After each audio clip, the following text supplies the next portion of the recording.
Hello students, welcome to topper choice. आया आया आया केमिस्ट्री का पेपर आया। अरे सर, केमिस्ट्री तो आसान है सर, क्या प्रॉब्लम है? कोई प्रॉब्लम नहीं है, अच्छी बात है, आपको आता है, मुझे पता है। वन शॉट लेंगे केमिस्ट्री का। एक शॉट में सारे चैप्टर्स नहीं कराऊंगा, आधे आधे ले लूँगा। नेक्स्ट पार्ट 1 पार्ट 2 पे, right? First book second book. तो फर्स्ट बुक से स्टार्ट करते हैं, चैप्टर 1 से स्टार्ट करेंगे सॉल्यूशन, राइट? तो अभी हम करेंगे कैसे इसको? पहले थ्योरी, सारे फॉर्मूले कर लो। उस चैप्टर में क्या क्या थ्योरी थी, है ना? अरे थ्योरी भी पढ़ ली तो कम से कम वो थ्योरी याद रहेगी, तो उसका तो क्वेश्चन होगा।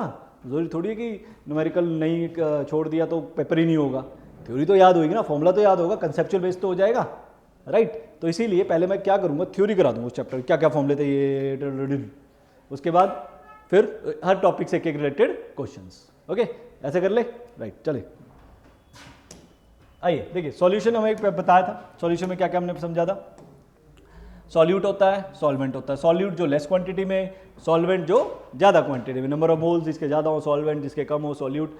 एक ये भी डेफिनेशन बोली जाती है, which is present in the less amount whose physical state is change during the formation of solution. The component which present at the larger amount and determines the physical state of the solution. ज़्यादा होता है solvent, है ना? Solvent का पास ज़्यादा होता है।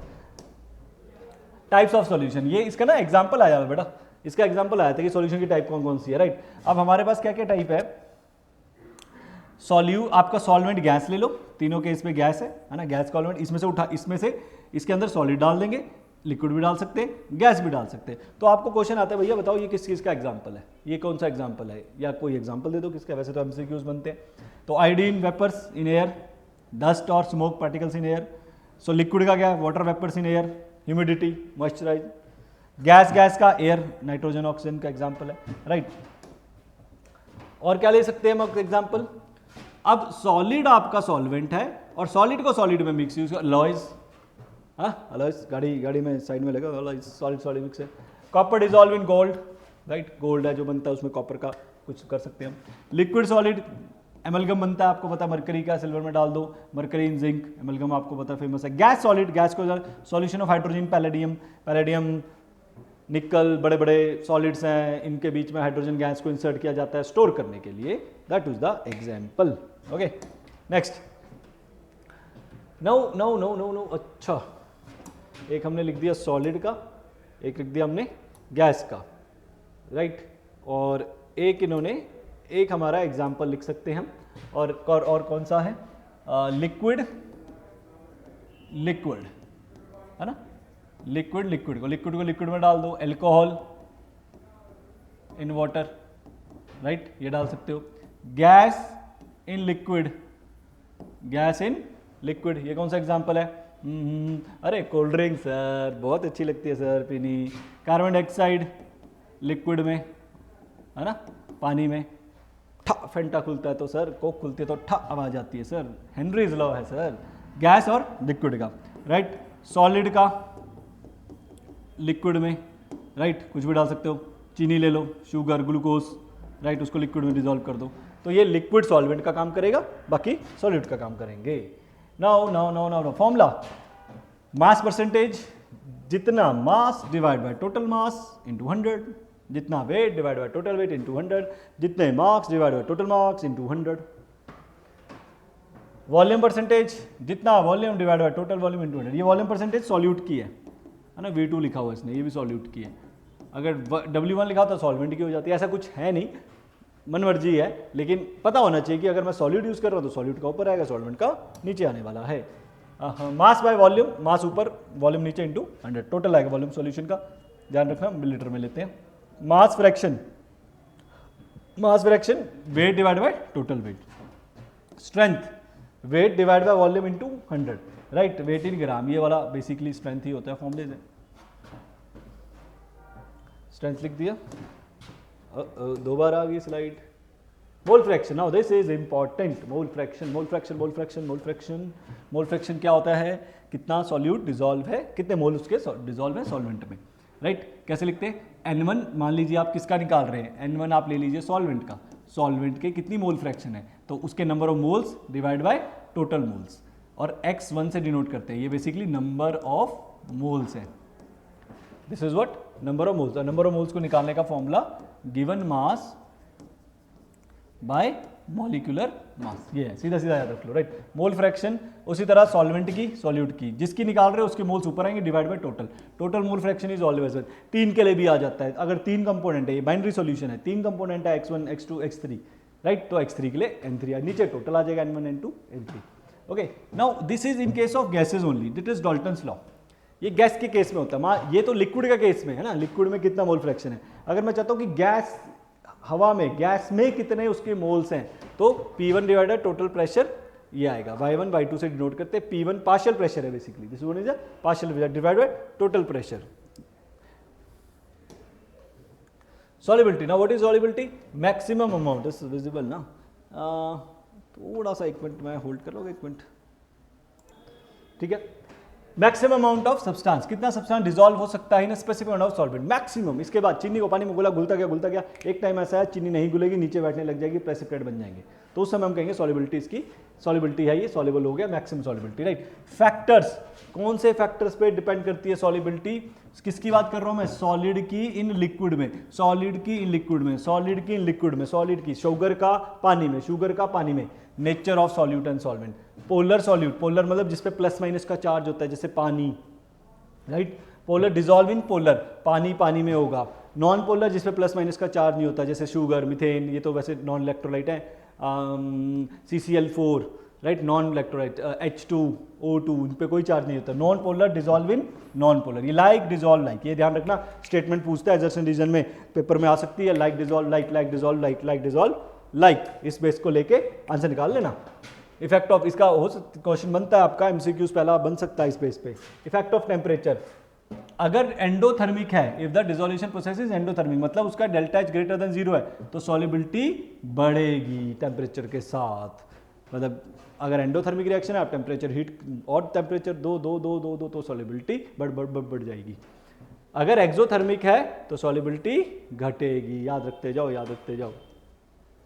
Now effect of pressure, किसकी बात कर रहे हैं? प्रेशर की, हम बात कर रहे हैं सॉलिड की, सॉलिड की लिक्विड के अंदर, तो pressure does not have any significant on solubility of solid, solid का कोई प्रेशर नहीं होता, नो इफेक्ट, गैस का प्रेशर होता है, राइट।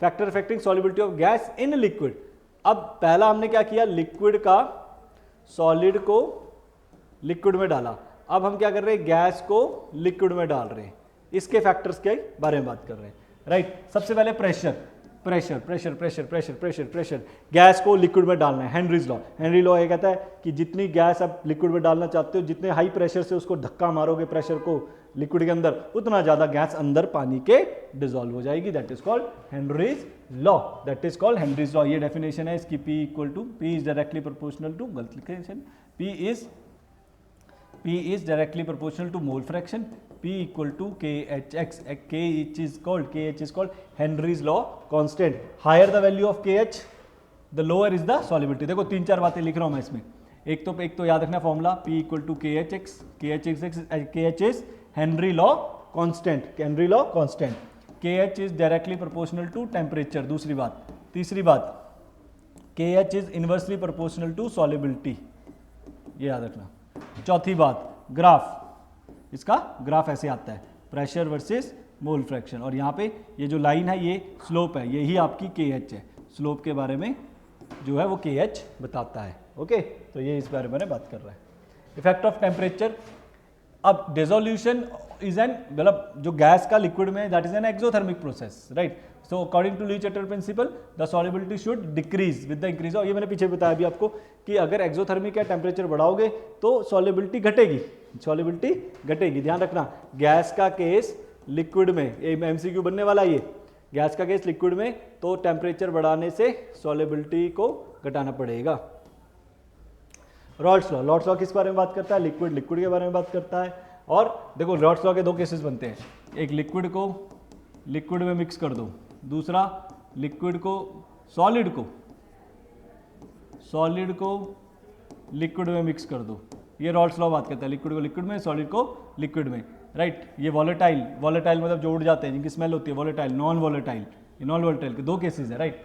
तो वो पहले वाले केस का फॉर्मूला आपको बताता है कि जो किसके बारे में बात करता है, जैसे ये लिक्विड है, ये दूसरा लिक्विड है, इसके अंदर इसको मिक्स कर दिया, राइट। इसका कुछ अपना प्रेशर होगा यहाँ पे, राइट, प्रेशर इंसर्ट करेगा। लिक्विड का बारे में बात कर रहा है, इसका अपना है, इन दोनों को ऐड करोगे तो ये मिक्सअप हो जाएंगे। जब ये मिक्सअप हो जाएंगे तो यहाँ पे जो प्रेशर बनाएगा वो मिक्स होगा, राइट। तो वो टोटल प्रेशर किसके कारण होगा, P1 plus P2, P total is P1 plus P1 का value P0 x1, P0 2 x2। P0 1 P2 किसे कहते हैं, pure vapour pressure, pure vapour pressure, right. P1 is this and P2 is this, where P1 pure the pure vapour pressure of solute ले लो और ये solvent ले लो। तो ये फॉर्मूला यूज होगा आपका, याद रखना। ये गिवन होगा आपको P0 प्योर, x1 क्या है, मोल फ्रैक्शन इन लिक्विड, ये लिक्विड में है, याद रखना लिक्विड में है। और अगर आपको वेपर में निकालनी है तो आपको ये यूज करना पड़ेगा फॉर्मूला, P टोटल, ये यूज करना पड़ेगा आपको। अगर वो पूछेगा वेपर फेज में मोल फ्रैक्शन बताओ, रॉल्स लॉ का ही है ये, राइट। ओके, तो ये डेरिवेशन सी कर रखी है। डाल्टन्स लॉ ये देखो मैंने बता दिया, ये रहा आपका, ये रहा P1 Y1 P total. Y1 का वैल्यू मैंने अभी बताया P1, राइट। इसको सॉल्व करोगे तो वही आ जाएगा P1 x1 by P total equal to Y1।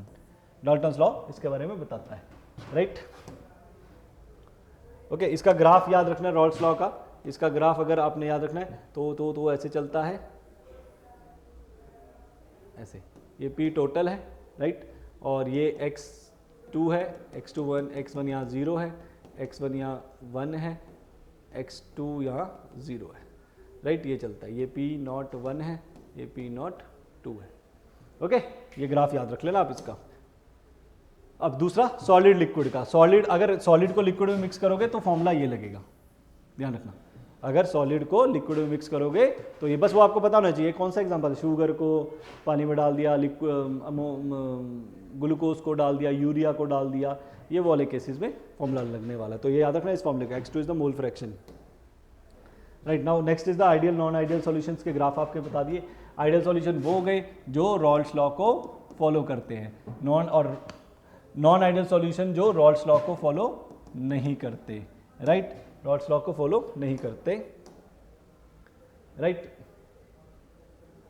अच्छा, पहले एक एक करके बताता हूँ। इसमें आइडियल लॉ का ये मैंने अभी बताया आपको, रॉल्स लॉ का ग्राफ ये रहता है, पीछे दिखाया। ओके, इसके अंदर दो आते हैं, बाद में बताता हूँ। पहले आप यहाँ पे देखो, ये यहाँ पे AB इंटरेक्शन, AA इंटरेक्शन और BB इंटरेक्शन बराबर होती है। इंटरेक्शन किसे कहते हैं, देखो, जब,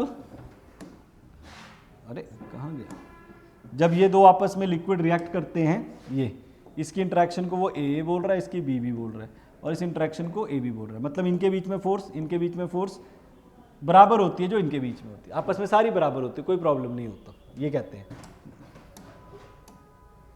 राइट। तो इसलिए इसका ग्राफ सीधा आता है, ये इंटरेक्शन बराबर होती है। ये याद रखना, डेल्टा H मिक्सिंग इसमें 0 होता है और इसमें डेल्टा V मिक्सिंग भी 0। टोटल जैसे मान लीजिए 5 लीटर को मिक्स किया, कितना बना, 10 लीटर, तो 10 ही बनेगा। यही है रॉल्स लॉ, पर ऐसा होता नहीं है, कुछ कम भी होता है, कभी ज़्यादा भी होता है, वो नॉन आइडियल सॉल्यूशन है। इसका एग्जांपल याद रख लो, बेंजीन, टोलिन, राइट। हाँ, बेंजीन प्लस टोलिन, टोलिन और बेंजीन, टोलिन और एनहेक्सेन, राइट। और इसका साथ में आप कोई भी एन-हेप्टेन, एन-ऑक्टेन ले लो, एक ही बात है, नॉन पोलर में लगता है ये। ओके, अब जो नॉन आइडियल सॉल्यूशंस होते हैं उसका ग्राफ ऐसे आता है। वो दो टाइप के हैं, positive deviation and negative deviation. Positive deviation and negative deviation. Positive deviation ऊपर की तरफ जाता है, ग्राफ ऊपर चल जाएगा। नेगेटिव डेविएशन ग्राफ नीचे की तरफ चल जाएगा। ओके, ये ध्यान रखना, ग्राफ ऊपर पॉजिटिव है यार, हम पॉजिटिव हैं, पॉजिटिव होने से हम खुश होंगे तो हम ऊपर जाएंगे, हवा में उड़ेंगे। और नेगेटिव डेविएशन तो हम डाउन हो जाएंगे, डिप्रेशन में चल जाएंगे, नेगेटिव थिंकिंग आ जाएगी तो नीचे, पॉजिटिव ऊपर, नेगेटिव नीचे, राइट। क्योंकि हम पॉजिटिव हैं, हमने पॉजिटिव बने रहना जब तक पेपर नहीं खत्म होते, उसके बाद भी जिंदगी भर पॉजिटिव बने रहिए। डेल्टा H, ये बहुत इंपॉर्टेंट है, ये वाला पॉइंट, ये। अच्छा, इसमें एक चीज़ और है, डेल्टा GS हमेशा डेल्टा G ये सेम रहेगा, इसके लिए भी सेम, इसके लिए भी सेम। बहुत इंपॉर्टेंट पॉइंट है ये वाला भी। एंट्रोपी एंड गिब्स सेम रहती है। मिक्सिंग 0 से बड़ी, पॉजिटिव होगी ना, अरे हर चीज़ पॉजिटिव होगी तो सब बढ़ेगा, सबको मिलेगा, तो सब पॉजिटिव हो जाएंगे। नेगेटिव डिविजन सब घटेगा। इसका एग्जांपल याद रखना है। अच्छा, इसमें इंट्रैक्शंस जो होती है ना, अब देखो AB का इंट्रैक्शन जो होता है वो कम होता है AB के, मतलब पहले की इंट्रैक्शन स्ट्रांग होती है, आगे की इंट्रैक्शन कम हो जाती है। तो कम होंगी तभी तो वेपर ज़्यादा बनेंगे रे भाई, इधर उल्टा हो जाता है। इसका example very very very very very important, very very very important sir. Acetone ethanol, acetone carbon disulphide, water methanol, acetone aniline, acetone chloroform, methanol ethanoic acid, बहुत इंपॉर्टेंट है।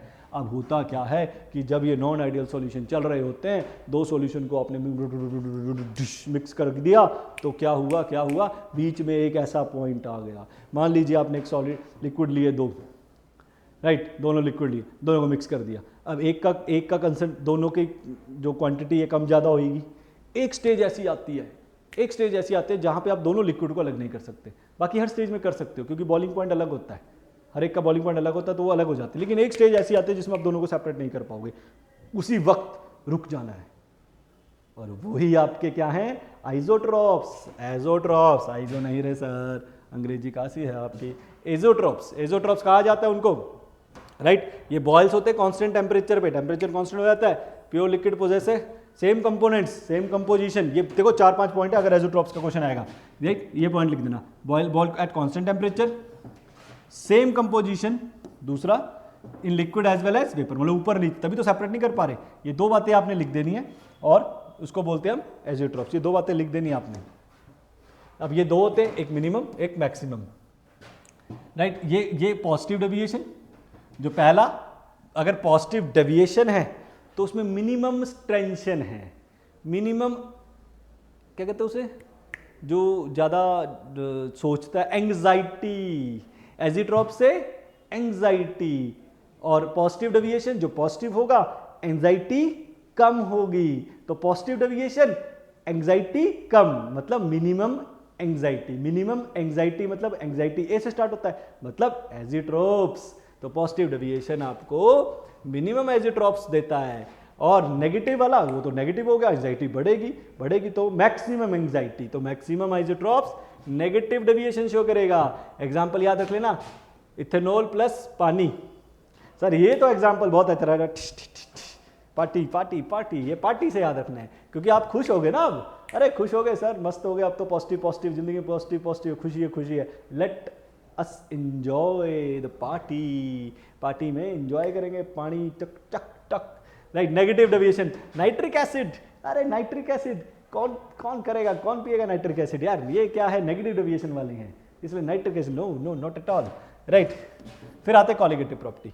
कॉलिगेटिव प्रॉपर्टी जो डिपेंड करती है सॉल्यूट पार्टिकल पे, solute colligative property solute पे depend करती है। अरे बीटेक करनी है ना, बीटेक करनी है ना, तो कंप्यूटर साइंस, अरे बना नहीं, वैसे मैं तो ऑन द स्पॉट बना रहा हूँ यार, अभी ऐसा कुछ नहीं है।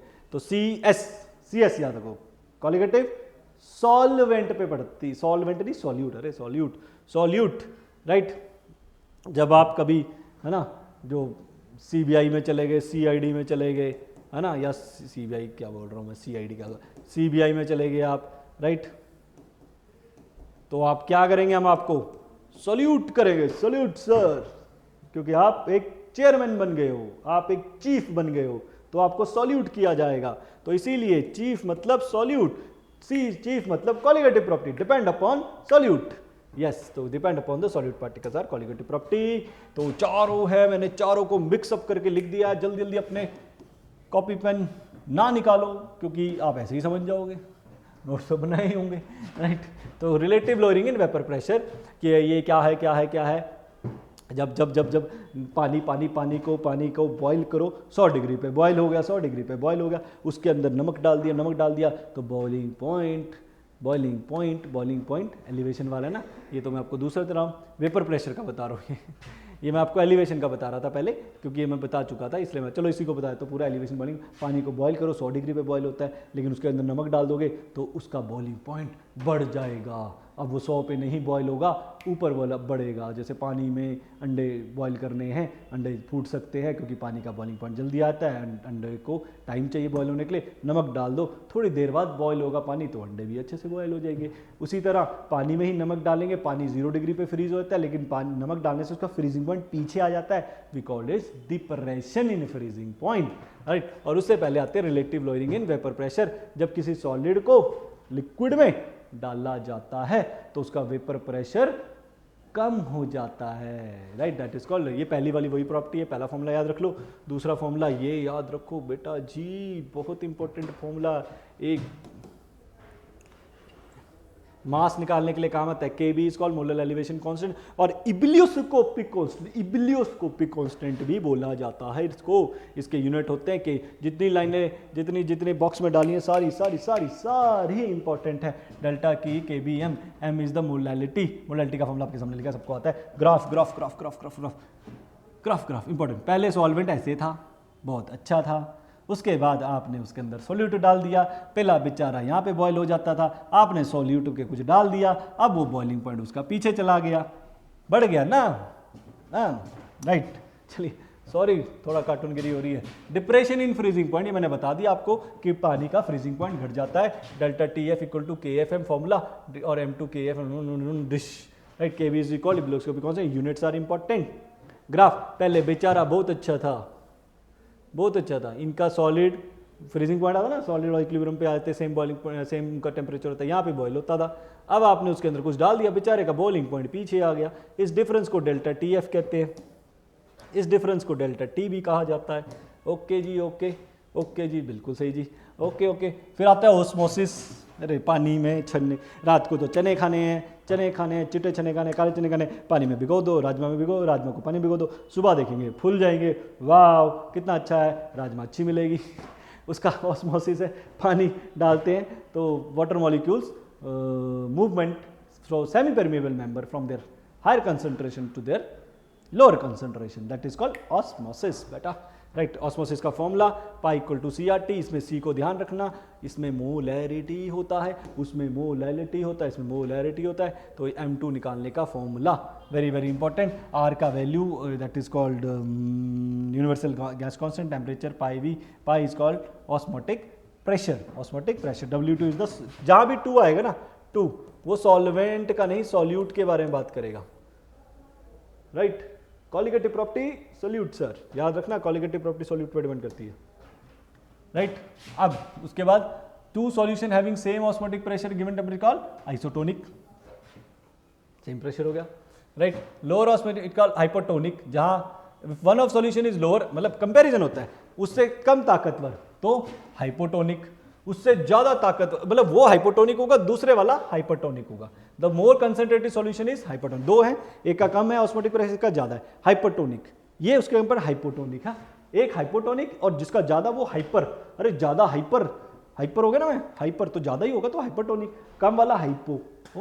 If the pressure higher than the osmotic pressure, अगर आप प्रेशर, ऑस्मोटिक प्रेशर है क्या बेसिकली कि जब आप ऐसा प्रेशर अप्लाई करो ताकि मूवमेंट रुक जाए, ऑस्मोटिक प्रेशर, वो मैंने ऑस्मोसिस बताया था। ऑस्मोटिक प्रेशर क्या है कि जब आप क्या करते हैं, एक साइड से प्रेशर ऐसा लगाते हैं, एक साइड से ऐसा प्रेशर लगाते हैं कि आप यहां से पानी का मॉलिक्यूल जा रहे हैं यहाँ पे, अब यहाँ पे इतना प्रेशर लगाओ कि पानी का मॉलिक्यूल रुक जाए, उसे कहते हैं ऑस्मोटिक प्रेशर। अगर आप ज्यादा प्रेशर लगाओगे ताकि यहाँ का पानी इधर चल जाए, उल्टा ही हो जाए, तो रिवर्स ऑस्मोसिस बोलते हैं।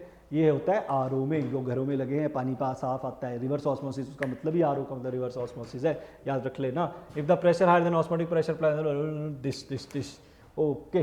Next is abnormal. अच्छा, इसकी कुछ एप्लीकेशंस आती हैं जो उसकी पोगी शायद इसमें आप लिख सकते हो, है ना, जो एप्लीकेशंस आपको बताती है। NaCl का 0. हमारी बॉडी में जो NaCl का इंजर्शन है वो 0.9% मास बाय वॉल्यूम है, उससे ज़्यादा नहीं करना, राइट। सेल का जो आपको एग्जांपल बताया था हमने, ओके। एक मेरे को लगता है पीछे हमारा एप्लीकेशन ऑफ हेनरीज लॉ वाला भी है ना, एक ड्यू रह गया, जिसमें हमने क्या कहा था, एप्लीकेशन ऑफ हेनरी लॉ, वो मैं अभी आपको क्लियर कर देता हूँ, बता देता हूँ।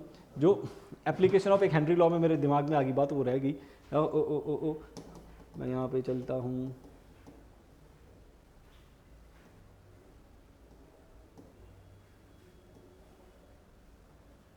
राइट, ये वाला है ना, तो यहाँ समझा देता हूँ मैं आपको।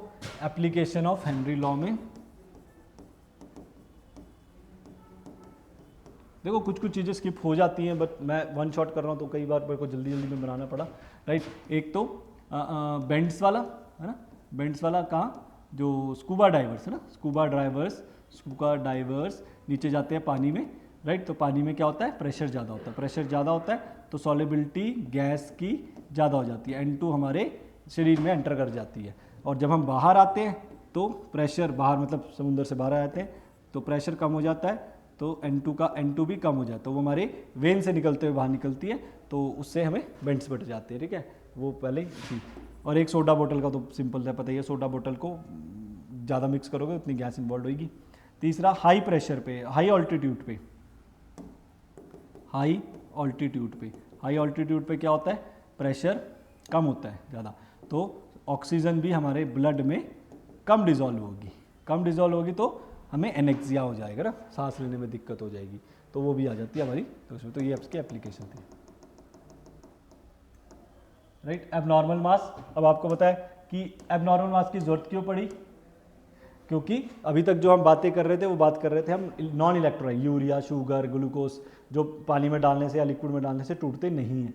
लेकिन अब कुछ ऐसे इलेक्ट्रोलाइट है जो पानी में डालने से या लिक्विड में डालने से या किसी सॉल्वेंट डालने से टूट जाते हैं। तो लिया था एक, जैसे NaCl लिया था एक, बन गए दो, तो ऐसे में हम एबनॉर्मल मास बोल देते हैं। तो abnormal mass when the molecular mass of substance determined by any of the colligative property comes out different than the expected value, उसे हम बोलते हैं एबनॉर्मल मास। इसमें बहुत यूज होता है i is called van't Hoff factor. इसके फॉर्मूले याद रख लें आप, न्यूमेरिकल इसका एक मैं करा दूंगा। Observe colligative property, calculative property, calculate molecular mass, observe molecular mass. After total moles after dissociation, total mole before dissociation, ये फॉर्मूला याद रखें। आई ग्रेटर देन 1 है तो डिसोसिएशन होगा, लेस देन 1 हो तो एसोसिएशन होगा। राइट, वीक इलेक्ट्रोलाइट के लिए डिसोसिएशन के एन की फॉर्मूले आप ये फॉर्मूला भी याद रख सकते हो। राइट, अदरवाइज न्यूमेरिकल में तो ये हमारे पास है ना, न्यूमेरिकल में तो ये आ ही जाएगा हमारे पास कि कैसे कैलकुलेट करना है। थ्योरी एटलीस्ट ये है जो मैंने आपको सारी समझा दी है। आइए इसके क्वेश्चन प्रैक्टिस करते हैं हम, पहले चैप्टर सॉल्यूशन के। राइट, थ्योरी मैंने आपको बता दी है। अब पहला क्वेश्चन कहता है the value of Henry constant is. Right, अब मैंने आपको बताया था KH is inversely proportional to solubility, greater for gases with higher solubility, greater for the gases with the lower solubility. Right, lower solubility के लिए greater है, तो पहले वाले का आंसर हमारे पास क्या आ जाता है, बी ऑप्शन आ जाती है ये। राइट, दूसरा, identify liquid which liquid have a higher vapour pressure at 90 degree if the boiling point of two liquid A and B are this. अब देखो इसका बॉइलिंग पॉइंट कम है, राइट, A का, तो हाई वेपर प्रेशर किसका होगा, A का, तो A का high vapour pressure, boiling point कम है ना, जल्दी उड़ जाएगा। A solution of acetone or chloroform negative deviation shows a negative deviation. Where is the negative deviation? Yeah, shows a negative deviation. ये एग्जांपल याद रखते जाओ आप। Give reason. Cooking is faster in pressure cooker than in open container. देखो pressure cooker में क्या होता है, टेम्परेचर ज़्यादा होता है ना, टेम्परेचर ज़्यादा होता है, तो उसका बॉइलिंग पॉइंट या वो क्लोज्ड होता है ना, क्लोज भी होता है, एयर ट्रैप हो जाती है इनसाइड, एयर ट्रैप हो जाती है टेम्परेचर का, तो उससे क्या होगा कि आपका बॉइलिंग पॉइंट अचीव हो जाएगा जल्दी, अचीव अर्ली। राइट, अगर बॉइलिंग पॉइंट अचीव हो गया तो वो जल्दी कुक हो जाएगा। Right, B on mixing liquid X and Y volume the resulting liquid देखिए वॉल्यूम डेल्टा वी अगर लेस देन 0 होता है हम क्या बोलते हैं, नेगेटिव डेविएशन। क्या बोलते हैं, नेगेटिव डेविएशन। तो what type of deviation this is, what change in the temperature would, और जो डेल्टा वी जहाँ ये एक्सोथर्मिक होता है, याद रखना, डेल्टा वी जहाँ लेस हो गया एक्सोथर्मिक, और टेम्परेचर एक्सोथर्मिक के लिए इंक्रीज करता है, किसके लिए, नेगेटिव डेविएशन के लिए, ये ध्यान रखनी है आपने बातें। नेक्स्ट आता है आपका difference between ideal and non ideal solution. Ideal वैसे मैंने पीछे बताया हुआ आपको, नॉन आइडियल ये होगा जो रॉल्स लॉ को फॉलो करेंगे, डेल्टा H 0 होगा, डेल्टा V 0 होगा, मिक्सिंग लिख देना, delta S greater than 0, delta G less than 0, A interaction B interaction equal to AB interaction. Raoult's law को फॉलो नहीं करेंगे, delta H not equal to 0, delta V not equal to 0। Further ये दो type के होते हैं, right, further दो type के होते हैं, positive deviation, negative deviation, delta H 0 से बड़ा, डेल्टा V 0 से बड़ा, endothermic reaction, delta S greater than 0, delta G less than 0, same रहता है, और A इंट्रैक्शन B इंट्रैक्शन ज़्यादा होती हैं AB इंट्रैक्शन से, यहाँ A इंट्रैक्शन B इंट्रैक्शन कम हो जाती हैं, AB इंट्रैक्शन बड़ी होती है। राइट, और बाकी delta H less than zero होता है, delta we less than zero होता है, delta S greater than zero होता है, delta G less than zero होता है। रॉल्स लॉ को फॉलो नहीं करते हो करके। Then 30 gram of urea dissolve in 846 gram of water, calculate the vapour pressure of the water for this solution. Vapour pressure of pure water का दे रखा है हमें 23 mm ऑफ मरकरी। तो आप क्या करेंगे, याद है ये कौन सा एग्जाम्पल है, इसमें क्या किया हुआ, यूरिया को लिक्विड में डाला हुआ है। तो याद है exam P naught minus P S by P naught equal to x2, ये वाला फॉर्मूला आप यूज़ करेंगे। तो 30 gram of urea dissolve in 846 gram of water, calculate the vapour pressure of water for this solution. तो ये निकालना है P S. Pure water आपको दे रखा है 23.8 mm ऑफ मरकरी, ये ले लिया, mm में दे रखा है, mm में आ जाएगा आंसर, और क्या ये सॉल्यूशन का 23.8। देखो मैं कैलकुलेशन पे नहीं जाऊंगा अभी, थोड़ा आपको होता है कैलकुलेशन कर लो, कैलकुलेशन कर ले तो एक कोई कैलकुलेशन 5, 7, 8, 10 मिनट लग जाते हैं, तो वो आप करें। आप फिर भी छोड़ दोगे यहाँ तक तो 1-1.5 नंबर कटेगा, लेकिन कॉन्सेप्ट तो क्लियर हुआ ना, कैलकुलेशन तो करनी है, वहाँ पे जाके कर लेना, कैलकुलेशन का टाइम नहीं है अभी करने का हमारे पास। इसका फॉर्मूला आपको पता है N2 by N1 plus N2। N2 क्या है, नंबर ऑफ मोल्स, यूरिया के निकाल लो, यूरिया 30 ग्राम राइट, और 840 ग्राम ऑफ वाटर। चलो वाटर का निकाल लेता हूँ, हम वाटर का निकाल लेते हैं। N1 गिवन मास कितना है वाटर का, 846 ग्राम बाय 18 ग्राम ऑफ पानी राइट, 18 ग्राम ऑफ पानी ले लेंगे। तो यहाँ से हमारे पास क्या आते हैं, नंबर ऑफ मोल्स का फॉर्मूला याद है ना, given mass by molar mass का, ये हमारे पास तो ये N2 कैसे निकलेगा, मोलर मास किसका दे रखा है, गिवन मास 30 ग्राम, यूरिया का मास 60, तो ये N1 N2 की वैल्यू यहाँ पे आप सब्स्टिट्यूट कर दो, आ जाएगा राइट। ओके, अब यहाँ पे एक क्वेश्चन आपसे पूछा, बहुत इंपॉर्टेंट क्वेश्चन। अब यहाँ पे आपको बोलता है कि निशा टुक 2 aqueous solution, one containing 7.5 gram of urea, mass 60 and the other containing this substance Z in 100 gram of water. It was observed that both the solution froze at the same temperature, right? Froze at the same temperature. Calculate the molar mass. अब देखो आप क्या करो, अगर froze same temperature पर करते हैं तो दोनों की मोलैलिटी सेम कर दो, है ना। एक क्या करा उसने, 2 aqueous सॉल्यूशंस ले रखे ना, पहले में कितना लिया, अब मोलैलिटी का फॉर्मूला याद है आपको, W2 by M2 W1 into 1000 right, same formula. पहले में कितना मास लिया उसने, 7.5 और मोलिकुलर मास 60 यूरिया का, और वेट किस में डाला उसने, and the other containing 42 gram of substance Z। Nisha took 2 solution, one containing 7 gram of urea, molar mass रखा, एंड द सेकंड में इंटू 1000 हो गया। यहाँ पे सेकंड में क्या किया उसने, 42.7 ग्राम ऑफ Z ये लिया right, in 100 gram of water. अच्छा दोनों 100 ग्राम में लिए, ये भी 100 ग्राम में, ये भी 100 ग्राम में। इसका मोलिकुलर मास 60 और यहाँ पे 1000, नहीं यहाँ पे 60 नहीं आएगा, सॉरी, यहाँ पे तो मोलिकुलर मास आएगा ना दूसरे वाले का, देखो उसने लिया Z का मास आएगा यहाँ पे राइट, Z का मास आएगा। It was both the solution of froze at the same temperature. अगर वो सेम टेम्परेचर पे फ्रोज कर रहे हैं तो उनका मोलैलिटी सेम है ना। अरे कहाँ से आया रे दादा, delta TF KF M, freezing point same आ रहा है, चेंज नहीं राइट। तो इसलिए क्योंकि वाटर सॉल्वेंट सेम है तो मैंने दोनों की मोलैलिटी सेम कर रही, यहाँ से आप 342 Z का वैल्यू आ जाएगा, that is the molecular mass. Next में आपसे पूछता है, इन केस ऑफ एसोसिएशन में normal molecular mass of solid will increase. Association में बताया था मैंने, मॉलिक्यूलर मास बढ़ता है क्योंकि एसोसिएट हो गए ना, बढ़ गए। Now important numerical, find the value of van't Hoff factor for the acetic is in benzene as per the given equation. ये इक्वेशन दे दी कंप्लीट, अरे कंप्लीट एसोसिएशन होगी तो आई का value, total moles after dissociation, total mole before dissociation, that is 0.5। Next, osmotic pressure of solution containing this calculate the molecular mass of the protein. अब याद रखें, आप ध्यान रखना एक बात को, जो ये मॉलिकुलर मासेस लिए जाते हैं प्रोटीन के ज़्यादा होते हैं। प्रोटीन के केस में ऑस्मोटिक प्रेशर का यूज़ किया जाता है मैक्रोमोलिक्यूल्स के लिए राइट, तो ये ध्यान रखना आपने। तो पाई आपने osmotic pressure of solution 3.05 litre of A solution is 0.35, कितना दे रखा है, I 1/2।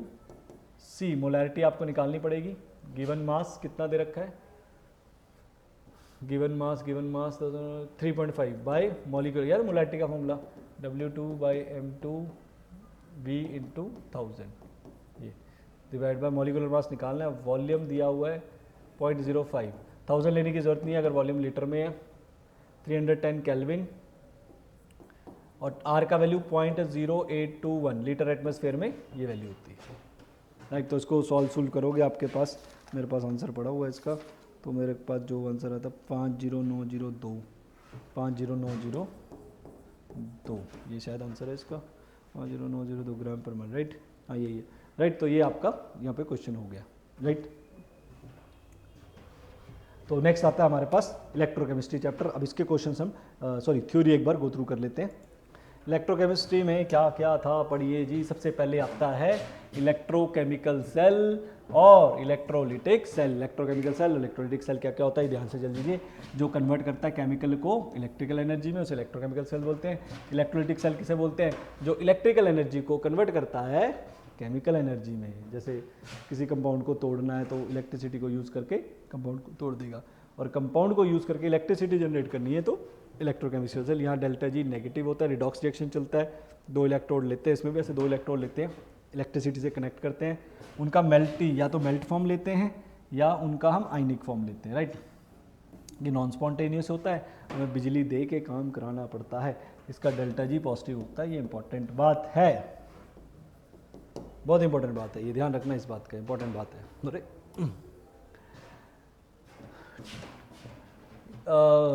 बाकी तो चलो क्या इसमें, अच्छा इसमें याद रखना आपने लेफ्ट, इसमें एनोड होता है, यहाँ पे एनोड होती है, यहाँ पे इस वाले रॉड को, इस मतलब 2 रॉड होती है, इसमें एनोड होती है और कैथोड रॉड होती है।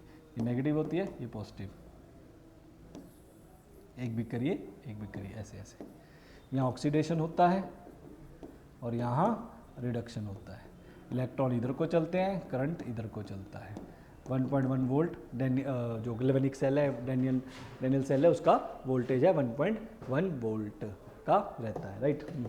आगे क्या था? ऑक्सीजन, और क्या होता है और अगर इसे एक्सटर्नल से जोड़ दिया जाए और बाहर से आपने 1.1 वोल्ट का दे दिया वोल्टेज, तो ये रुक जाएगा, सेल नहीं चलेगा। अगर 1.1 से ज़्यादा डाल दिया तो ये उल्टा बन जाएगा, ये इलेक्ट्रोलिटिक सेल बन जाएगा, इलेक्ट्रॉन मूवमेंट, करंट का फ्लो चेंज हो जाएंगे, राइट। सॉल्ट ब्रिज से जोड़ा जाता है, राइट, ये ध्यान रखना है।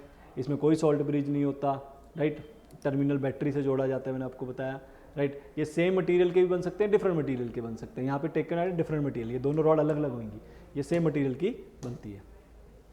लास्ट इक्वेशन राव, देखो अब ये सबसे पहले इसमें इससे पहले इलेक्ट्रोकेमिकल सेल में ईएमएफ निकालते हैं ना। ईएमएफ का बेसिक फॉर्मूला पता होना चाहिए, E0 cathode minus E0 anode. ये आपको फॉर्मूला याद होना चाहिए, E0 cathode minus E0 anode. Okay, ये ईएमएफ निकालना। अगर ईएमएफ 0 आ गया तो सेल नहीं वर्क करेगा, ईएमएफ इक्विलिब्रियम आ गया, 0 से बड़ा हो गया तो चलेगा, लेस देन 0 तो सेल वर्क नहीं करेगा। और नेक्स्ट इक्वेशन यूज, ये हम तब, अगर मान लीजिए 1 मोलर है, ये 1 मोलर का कंडीशन है, मतलब जो सॉल्यूशन लेते हैं 1 मोलर लेते हैं, तब होता है। अगर 1 मोलर ना लिया जाए, अगर कंसंट्रेशन 1 मोलर से ज़्यादा हो, कम वो ना हो, उसके कम ज़्यादा हो जाए, तो नेक्स्ट इक्वेशन का यूज़ किया जाता है। तो ई सेल ऐसे निकाला जाता है, E0 ऐसे ही निकलेगा, इसको E0 कहते हैं। 0.059 N log product by reactant भी बोला जाता है, यहाँ पे लिखा होगा मैंने, ये देखो। इसमें आपको एन याद रखना है कि एन जो है वो क्या है, जो इलेक्ट्रॉन्स कैंसिल होते हैं, जो एक इलेक्ट्रॉन्स कैंसिल होते हैं। मैं एक करके दिखाता हूँ आपको। थोड़ा सा गला खराब हो रहा है, मतलब सुबह दूसरे बच्चों को भी पढ़ाया जा रहा था ना, तो E0 सेल आपने याद रखना। मैं आपको बता रहा था कि जैसे आपने याद रखना है, मैं पीछे बता दूँ जगह, ये देखो, ये है इलेक्ट्रोकेमिकल सेल। जिंक लूज करता है, राइट, कॉपर गेन करता है, राइट, ऐसे। इसको कहते हैं ऑक्सीडेशन हाफ सेल, इसे रिडक्शन हाफ सेल, और दोनों को ऐड कर देते हैं तो ये जो कैंसिल हो रहे हैं कितने इलेक्ट्रॉन, इसको बोलते हैं एन, जो अभी मैंने आपको उसमें बताया। तो Zn plus copper plus 2 give Zn plus 2 plus copper, ये है सेल रिएक्शन, इसको बोलते हैं सेल रिएक्शन। तो अभी जो आपको नेक्स्ट इक्वेशन बताया उसमें हमने क्या करना है, product divide by reactant, right. ये नहीं लेने, ये आयंस लेने, बस आयंस, राइट। अगर इलेक्ट्रॉन कैंसिल नहीं हुए तो आपको मल्टीप्लाई भी करना होता है। जैसे फॉर एग्जांपल, जैसे Ag कई बार 1 इलेक्ट्रॉन गेन करता है, Ag बनता है, और जिंक जो निकल है, राइट, वो 2 इलेक्ट्रॉन लूज करता है। तो यहाँ आपको इसको 2 से मल्टीप्लाई करना है, तो n फिर भी 2 ही रहेगा जितने इलेक्ट्रॉन्स कैंसिल हुए, ध्यान रखना, राइट। पावर उनकी आ जाती है, मैंने बताई दी आपको, ये पावर, ये, लेकिन आयंस की लेनी है आपको नेक्स्ट इक्वेशंस की, राइट। अगर इक्विलिब्रियम आ जाएगा तो ई सेल जीरो हो जाएगा, तो फॉर्मूला ये यूज होगा। रे दादा इंपॉर्टेंट याद रखो, लॉग टेबल के लिए वैल्यू याद रखो। लॉग 2 का वैल्यू याद रख के जाओ 0.3, वैसे तो दिया जाएगा। लॉग 3 का वैल्यू याद रखो, राइट। और क्या नेक्स्ट, डेल्टा जी, या बहुत ये तो कैसे भूल सकते हैं दादा। Delta G is minus N F in naught cell, F is Faraday constant, F का वैल्यू 96 वैसे दिएगा वो आपको 96550। लेकिन आप ये फॉर्मूला भी यूज कर सकते हैं, दो फॉर्मूले यूज होते हैं depending upon the data given, right, कर सकते हैं। ओके, नाउ कंडक्टेंस, अब यहाँ जो कंडक्टेंस है वो फिजिक्स वाली नहीं है, यहाँ जो कंडक्टेंस है, जो करंट है वो इलेक्ट्रॉन्स के कारण नहीं है, आयंस की मूवमेंट के कारण करंट है। तो आपने कंडक्टेंस का फॉर्मूला रखना है, रेजिस्टेंस का formula kappa, right, kappa, conductance is G, conductivity is kappa, तो 1 by resistance equal to area by rho into length, resistivity, this is called resistivity. Units याद रखने हैं, किसकी बात कर रहा हूँ, कंडक्टेंस की बात कर रहा हूँ। 1 बाय आर को जी बोलते हैं कंडक्टेंस, पर ओम पर या सीमेन भी बोलते हैं। Increase as large number of ions produce, ठीक है, जैसे जितने ज़्यादा आयन प्रोड्यूस होंगे उतनी ज़्यादा कंडक्टेंस बढ़ेगा, श्योरली बढ़ेगा। स्पेसिफिक कंडक्टेंस कापा नहीं, कापा 1 बाय रो, ये रो का उल्टा होता है, इसका formula G L by A, G star is G into G star is kappa, ये याद रखना आपने, G into G star is kappa, है ना, याद। ओके, इसके यूनिट पर ओम पर सेंटीमीटर या सीमेन पर metre, very very important. Decrease, ये कम होता है, आयंस जाएंगे तो उल्टा, ये आयंस जाएंगे तो कम होता है क्योंकि 1 सेंटीमीटर क्यूब में होता है, ये उल्टा है, इंपॉर्टेंट है ये वाली लाइन, मंथन करिए इस लाइन पे, right. Equivalent conductivity K into 1000 by normality, molar conductivity K into 1000 by molarity. Units are very very important, मैं आपको साफ साफ बोल रहा हूँ, ये तीनों के तीनों बक्से, तीनों के तीनों डब्बे बहुत इंपॉर्टेंट है दादा। इंक्रीज विद द डाइल्यूशन, ये सारे इंक्रीज होते हैं डाइल्यूशन से, ये डिक्रीज होता है बस, ये decrease, kappa decrease, right, Kattappa नहीं, kappa decrease, right. Limiting molar conductivity, ये कहाँ यूज होता है, कॉलरेस लॉ, लिमिटिंग कंडक्टिविटी। कई बार क्या होता है, ये वीक इलेक्ट्रोलाइट्स जो होते हैं, स्ट्रॉन्ग इलेक्ट्रोलाइट तो टूट जाते हैं, जो वीक इलेक्ट्रोलाइट्स होते हैं ये इनफाइनाइट डाइल्यूशन में वैल्यू नहीं देते, मतलब वीक इलेक्ट्रोल को पानी डालते जाओ, इतना ज़्यादा डाइल्यूट होता जाएगा, फिर भी वो ऐसा पॉइंट नहीं देगा जहाँ पे बिल्कुल खत्म हो जाए, तो वहाँ पे कॉलरेस लॉ का यूज है। स्ट्रॉन्ग लाइट तो खत्म हो जाता है, राइट, इसका ग्राफ होगा यहाँ पे बनाया हुआ है, या ये देखो स्ट्रॉन्ग इलेक्ट्रोलाइट का ग्राफ याद रखो, ये ग्राफ होता है हमेशा, वीक ऐसे जाता है, तो इनफाइनाइट डाइल्यूशन देखो खत्म ही नहीं होगा, चलता जाएगा, right. This is called हक्कल equation, याद रखनी है आपको, हक्कल-ऑसेंजर इक्वेशन, ये फॉर्मूला याद रखो। इसको आप इससे भी कंपेयर कर सकते हो, y = mx + c, ये c है, इसे बोलते हैं इंटरसेप्ट, ये है y, m स्लोप नेगेटिव आती है, इसलिए ये ऐसे बना हुआ है, क्लियर है, याद रखना, ये स्ट्रॉन्ग के लिए ऐसे जितना स्ट्रॉन्ग होगा नीचे उसका ऊपर, अरे सॉरी ज़्यादा जोश आ गया, जितना स्ट्रॉन्ग होता जाएगा ऊपर जाता जाएगा, right.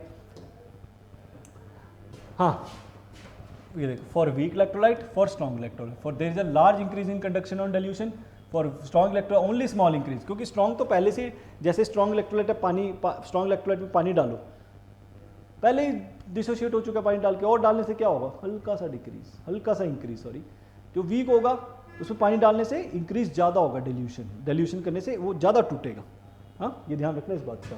Now Kohlrausch law independent of migration, ये मैंने आपको बता दिया, जैसे आपका NaCl है, इसको आप इनफाइनाइट डाइल्यूशन पे ये ऐसे टूट जाता है, कॉलरेस लॉ का डेफिनेशन भी आता है और इंपॉर्टेंट इसका फॉर्मूला भी है। एप्लीकेशन ऑफ कॉलरेस लॉ देखो, ये देखिए, एसिटिक एसिड ऐसे टूटा, CH3CO negative plus H positive, ऐसे भी लिख सकते हो, राइट। HCl भी टूट सकता है, राइट। डिग्री ऑफ डिसोसिएशन किसकी मोलर कंडक्टेंस की फॉर्म में, degree of dissociation, infinite dilution, molar conductivity infinite dilution, और molar conductivity divide by infinite dilution, ये भी इंपॉर्टेंट फॉर्मूला है, देखो बेटा ये पूछ भी सकता है क्वेश्चन में, राइट। और उसके बाद ये, चलो ये तो इक्विलिब्रियम का मुझे लगता है ज़्यादा यूज़ होगा, राइट, वैसे यूज़ कर सकते हो, बट वो नीचे वाला फॉर्मूला ज़्यादा यूज़ हो जाए, ये भी यूज़ हो जाता है। नेक्स्ट आता है इलेक्ट्रोलिसिस। अब इलेक्ट्रोलिसिस, जो इलेक्ट्रोलिटिक सेल है, इलेक्ट्रोलिसिस आपको पता है, कंपाउंड को तोड़ेंगे, करंट देंगे, कंपाउंड बिखर जाएगा, राइट, ओके। तो इसलिए ये कहता है, first law of Faraday electrolysis आता है, कहता है कि अगर आप किसी अमाउंट को, किसी सब्सटेंस को किसी सब्सटेंस को करंट पास करोगे तो उसका मास कितना डिपॉजिट होगा, जितनी आप इलेक्ट्रिसिटी उसे दोगे। The mass of the substance deposited at cathode anode. ये बोल क्यों रहा है ऐसे, क्योंकि हमारे पास इलेक्ट्रोलिसिस में 2 रॉड्स होती है, यहाँ पे सब्सटेंस लिया जाता है, तो वो कैथोड या एनोड पे डिपॉजिट होते हैं। तो कहता है यहाँ पे कितना मास डिपॉजिट होगा, कहता है जितना आप इसको यहाँ से करंट दोगे उतना ज़्यादा डिपॉजिट होगा। तो इसका फॉर्मूला टूटता है, W इक्वल टू ZQ आ जाता है। Z is called electrochemical equivalent. इसका फॉर्मूला याद रखना, equivalent weight of substance divide by 96500, equivalent weight bye 96500, इसका फॉर्मूला याद रखना आपने। सेकेंड लॉ, अब कहता है सेकेंड लॉ में 2 अलग अलग कंटेनर है, दोनों को सेम इलेक्ट्रिसिटी दी है, तो कहता है कितना वेट डिपॉजिट होगा कैथोड एनोड पे, कहता है उनका जो वेट डिपॉजिट होगा वो उनके इलेक्ट्रोकेमिकल इक्विवेलेंट के बराबर होगा, उनके इलेक्ट्रोकेमिकल इक्विवेलेंट के बराबर होगा। ये बात का आपने ध्यान रखना। राइट, एक चीज़ यहाँ पे शायद रह गई थी बतानी, पीछे मैंने स्लाइड करी होगी ना। इक्विवेलेंट वेट, इक्विवेलेंट वेट आपको याद रखना है molar mass by N factor.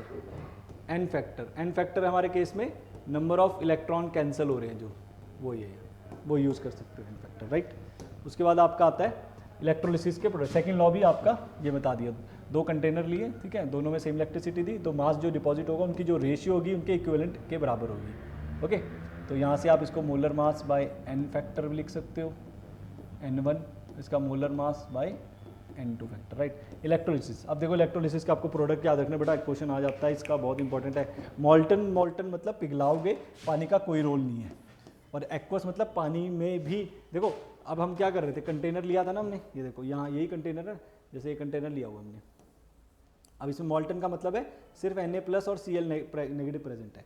Aqueous का मतलब है Na+ Cl नेगेटिव और H+ OH नेगेटिव, ये भी है, पानी तो तोड़ेगा उसे। ओके, तो मॉल्टन में तो कोई दिक्कत नहीं होने वाली। कैथोड पे इस पे उल्टा होता है, राइट, इस पे इस पे नेगेटिव चार्ज होता है, इस पे पॉजिटिव चार्ज होता है। राइट, ओके, इस पे पॉजिटिव होता है, इस पे नेगेटिव, इसीलिए क्लोरीन गैस आपको एनोड पे मिलेगी और सोडियम आपको कैथोड पे मिलेगा। अगर आप एक्वस ले लोगे तो क्लोरीन गैस तो एनोड पे मिलेगी, लेकिन सोडियम का जो रिडक्शन पोटेंशियल होता है वो कम होता है हाइड्रोजन से, इसलिए यहाँ पे आपको हाइड्रोजन गैस मिलेगा। ये याद रखना पड़ेगा, कुछ डिटेलिंग में जाऊँगा तो डेफिनेटली लंबा चल जाएगा, सारी डिटेलिंग मुझे देनी पड़ेगी।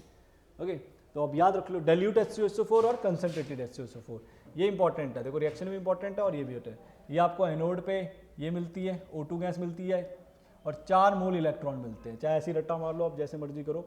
और यहाँ पे आपको H2 गैस मिलेगा आधा मोल, इसमें कंसंट्रेटेड में भी आधा मोल मिलता है, कंसंट्रेटेड में H2SO8 का भी यूज़ होता है, और यहाँ पे आपको H2O8 नेगेटिव साथ में मिलेगा, ये याद रखना पड़ेगा। देखो मैं डिटेलिंग में नहीं जा रहा, वो दिक्कत होएगी, समझाने पड़ूंगा, 10 मिनट का 15 मिनट का कॉन्सेप्ट और लग जाएगा।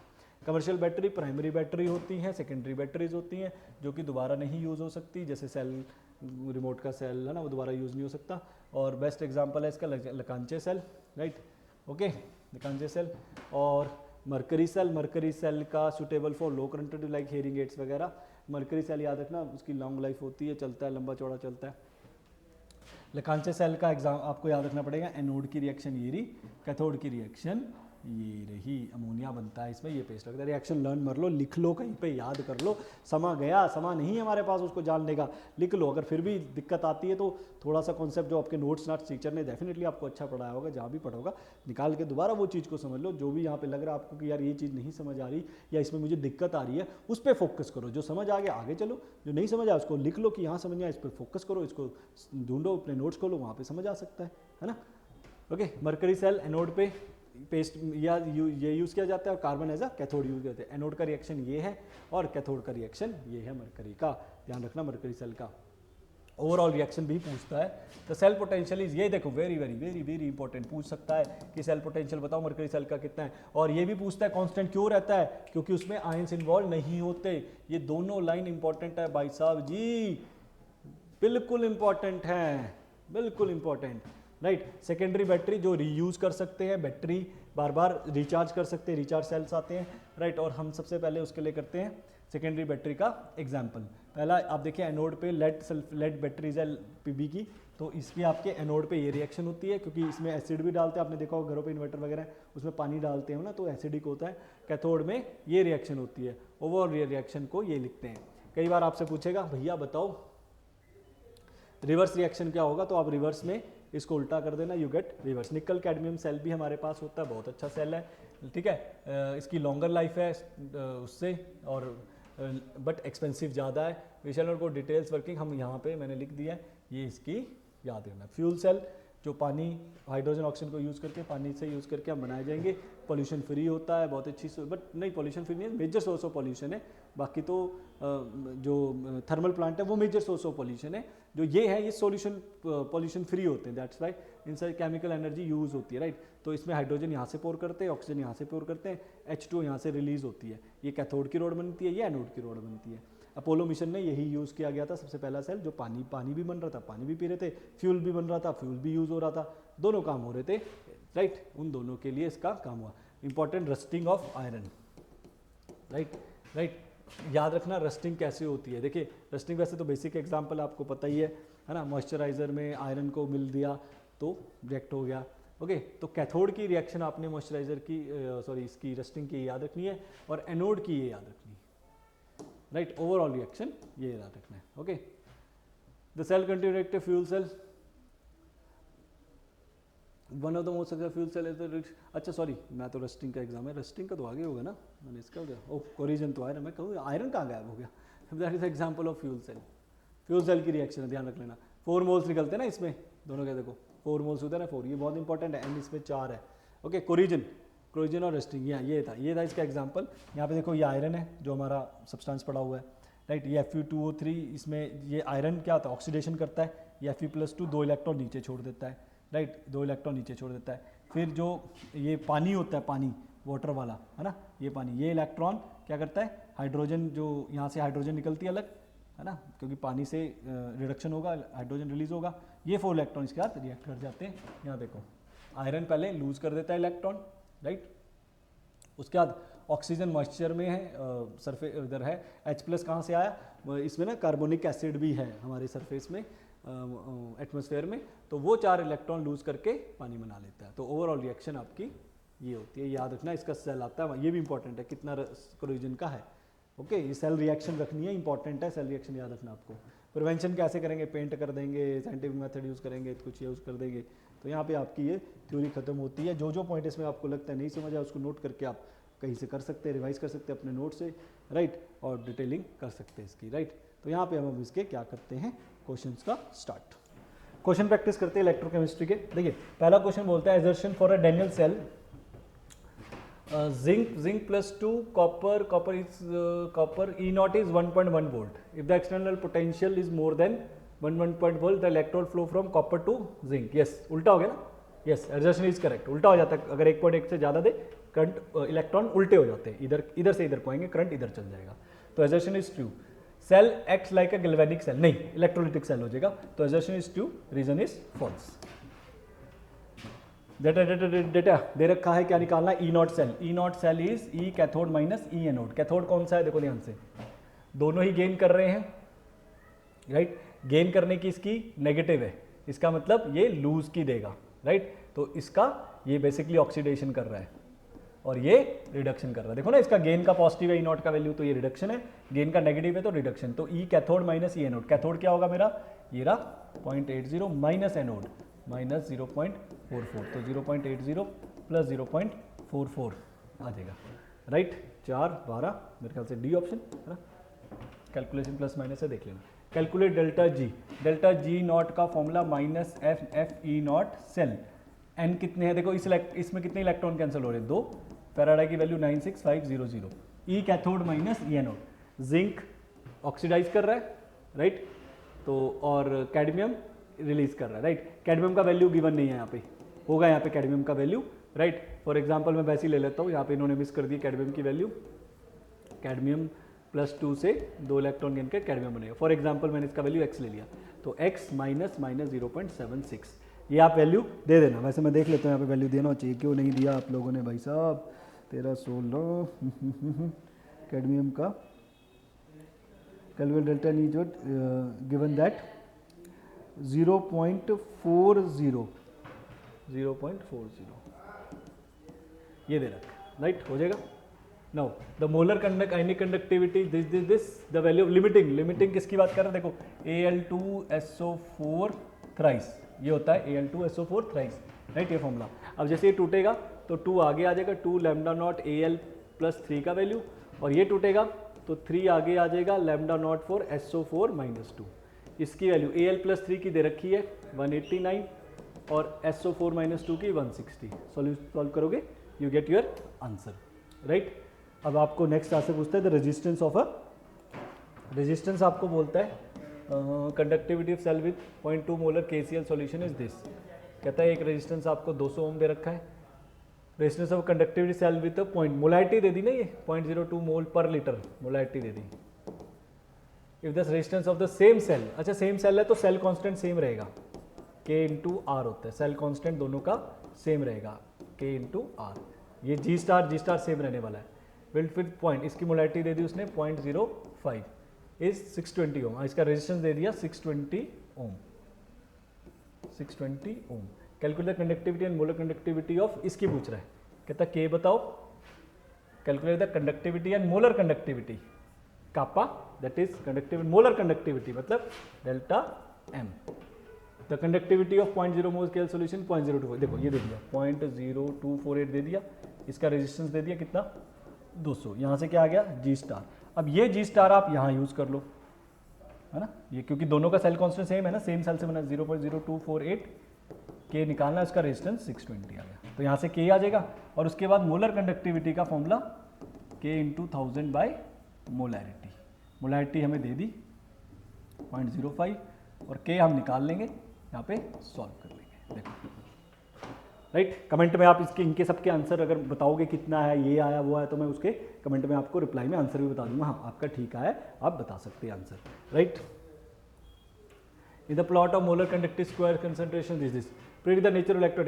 देखो जो ऐसे वाला होता है ये बताया था, ये स्ट्रॉन्ग होता है और ये वाला वीक होता है। What happens to the exponential consider approaching 0 for electrode, जब ये डाइल्यूशन पे यहाँ पहुँच जाएगा, ये है इनफाइनाइट डाइल्यूशन, ए के लिए इसकी वैल्यू है, इसके लिए इनफाइनाइट डाइल्यूशन की वैल्यू एक्सप्लोरेशन से नहीं आ सकती। इसकी बी के लिए can not find be weak electrode can not find value eight infinite dilution, नहीं फाइंड कर सकते, वीक के लिए नहीं होती, स्ट्रॉन्ग के लिए ये वाले पॉइंट इनफाइनाइट डाइल्यूशन का है। Steady current of 2 ampere was pass through a 2 electrolyte cell A and B, electrolysis ZnS4 copper, देखो एक ZnS4 में डाला हुआ है, एक कॉपर सल्फेट में डाला हुआ है, सीरीज में कनेक्ट कर दिया, उससे फायदा क्या होगा, दोनों में सेम करंट होगा और सेम टाइम होगा। How long did the current flow, पहले तो इसको निकाल लेते हैं। Zinc was deposited at cathode, what mass of zinc deposited at, अच्छा इसका पूछ रहा है, पहले मैं इसका निकाल लेता हूँ। सेम करंट दिए ना, देखो फॉर्मूला वेट इक्विवेलेंट ZIT, और वेट Z क्या होता है, इक्विवेलेंट वेट बाय F होता है ना IT, पीछे शायद मैंने F नहीं लिखा होगा, देख लेना। कितना वेट डिपॉजिट हुआ कॉपर का, देखो 2 ग्राम कॉपर डिपॉजिट हुआ, इक्विवेलेंट वेट कॉपर का mass divide by N factor, right. Copper का mass is 63, N factor is 2, क्योंकि 2 इलेक्ट्रॉन कॉपर सल्फेट में 2 इलेक्ट्रॉन का ट्रांसफर होगा, और 96500 इनटू करंट कितने टाइम के लिए दिया 2 एम्पेयर, और यहाँ से टाइम निकल जाएगा, देखो तो यहाँ से आपका टाइम निकल जाएगा, तो आप मुझे कमेंट में बताओ कि ये टाइम आया। उसके बाद फिर अब इसका वेट पूछ रहा है, सेम है ना, स्टेडी करंट और सेम टाइम के लिए है क्योंकि सीरीज में जोड़ा है, तो अब उसके बाद इसका वेट हमने क्या निकालना है, व्हाट कॉपर का मास, जिंक का मास बताओ, zinc what deposited cathode cell है, व्हाट मास ऑफ, तो कैसे निकालेंगे, ये निकालना है, तो इसका भी equivalent weight by N factor into IT, equivalent weight कितना है इसका 65 मोलर मास, यहाँ मोलर मास आएगा, इक्विवेलेंट वेट मोलर मास कितना जिंक का 65 बाय N, 2 इलेक्ट्रॉन होंगे इसमें भी, +2 -2 है ना, और 96500 कूलम, करंट 2 एम्पेयर है, और टाइम आप जो निकालोगे यहाँ सब्सटीट्यूट कर देना, आपके पास वेट आ जाएगा। Okay, second law of thermodynamics कह रहा हूँ, Faraday law, right. Mercury cell delivers a constant potential, मैंने अभी आपको थ्योरी में बताया, क्योंकि no ions involvement, right, involvement कोई नहीं होता। In the experiment determine the electric conduction direct current, जो अब देखो जो एक बात पूछता है, राइट, है ना। तो वो हमने बात करनी थी कि डीसी करंट जो चेंज करेगा वो एक्चुअली, ये हमने कॉरेस्ट लॉ में बताया ना, डीसी हम डीसी का यूज़ नहीं कर सकते क्योंकि वो इलेक्ट्रोलाइट का कंपोजिशन ही चेंज कर देता है, राइट। इंपॉर्टेंट बात है ये कि डीसी क्यों नहीं यूज़ कर सकते, कई बार स्किप हो गया दिमाग से, थ्योरी शायद ना पढ़ी हो आपने, तो ये पढ़ना है कि डायरेक्ट कंपोजिशन नहीं, कंपोजिशन चेंज कर देता है direct current, right. State Kohlrausch law independent of migration, ये डेफिनेशन मैंने पीछे लिखी थी, आप बैक देख से जा सकते हैं। Faraday first law of electrolysis, ये भी आपको दे सकते हैं कि mass directly proportional to the current deposited, फिर इसका फॉर्मूला भी लिख सकते हैं आप ZIT, और Z को फिर इक्विवेलेंट वेट वगैरह वगैरह लिख सकते हो। Using E not value x given predict which is better coating, देखो कोटिंग आयरन की उसके साथ करेंगे जिसका रिडक्शन पोटेंशियल कम होगा ताकि वो ऑक्सीडेशन को प्रिवेंट करे। कैसे प्रिवेंट करना है ऑक्सीडेशन को, तो हम इसका यूज करेंगे जिसका ऑक्सीडेशन पोटेंशियल हमारा रिडक्शन, देखो आयरन का ये ना, तो इससे कम किसका है हमारे पास, वाई का है, वाई का है, राइट। तो उसने बोला E not value X and Y given below, predict which is better coating, X वाली, राइट। तो जिसकी एक्स वाली नहीं, वाई वाली, राइट, वाई वाली, उसने बोला कि विच is better for coating the surface of iron, prevent corrosion, ताकि कोरिजन प्रिवेंट हो जाए। एक्स की आपको दे रखी है -2.36 और इसकी दे रखी है आपको -0.14 और इसकी दे रखी है 0.44, राइट। ये दो चीज़ें आपको साथ में दे रखी है ना। तो आप यहाँ पे हम क्या करेंगे कि जैसे मैंने आपको बताया रिडक्शन पोटेंशियल किसका कम होना चाहिए, एक्स, जिसका कम होगा वो ऑक्सीडेशन प्रिवेंट करेगा। तो 0.4, हाँ 0.4 पीछे आएगा, मुझे उसको आगे लगा, तो छोटा नेगेटिव में है ना, तो इन दोनों में से छोटा कौन है, एक्स और वाई में से एक्स है, तो एक्स वाला बेटर यूज। 0.4 का मेरा माइंड में वैल्यू नंबर लाइन में गलत सा हो गया, तो एक्स वाला प्रिवेंट करेगा आपको किससे, इसको प्रिवेंट करेगा ऑक्सीडेशन का, लोअर वाले का, lower reduction potential oxidation prevent होगी, ये ध्यान रखना। तो यहाँ पे बेटा मैंने 2 चैप्टर करवा दिए, तो मैं भी 2 चैप्टर को यहाँ पे क्लोज करता हूँ।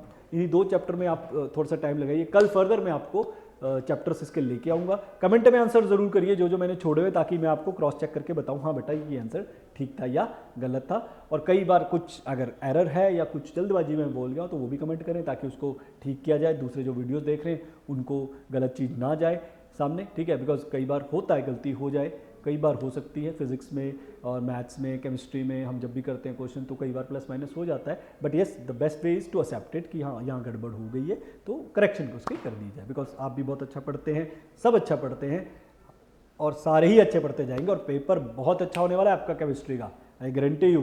पढ़ते जाइए, थैंक यू, टेक केयर, पर फॉलो ज़रूर कर लीजिए मेरे चैनल को। Thank you, bye bye.